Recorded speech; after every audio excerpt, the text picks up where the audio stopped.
So I was an engineering student as an undergraduate, and I had my first knee operation St. Patrick's Day of my senior year. And when I went back for my 6-week follow-up, the surgeon asked me if I'd ever thought about going to medical school, and I said no, and he said you should, and here's why. And it turns out my grandfather was a surgeon.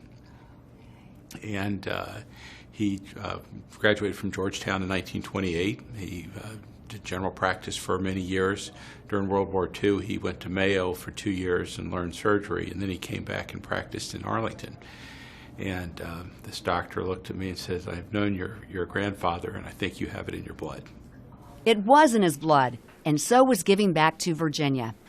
Dr. Hazel served as the Commonwealth Secretary of Health and Human Resources for 2 administrations. We saw Medicaid expansion this past year. It didn't happen on my watch, but I think we set the conditions that allowed it to happen. The Addiction and Recovery Treatment Services waiver that we set up in the Medicaid program, again, was the thinking of other people, but was able to help get the resources done in there to make it work. Our opioid response in Virginia, I think in terms of actual activity done, is right at the forefront of the nation. Not easy stuff, hard decisions to be made, but we were able to do that, and I got to play a part of it. The reason that I nominated Dr. Bill Hazel for the Salute to Service Award is his humble nature, the fact that he has this innate ability to get people together to accomplish difficult tasks.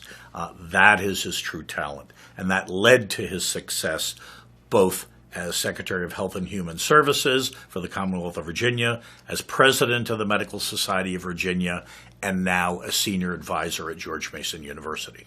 So why? I think it really is part of the family. We were always engaged in community activities. I can remember that being a kid. I think that I heard along the way the expression that from those to much has been given, much is expected.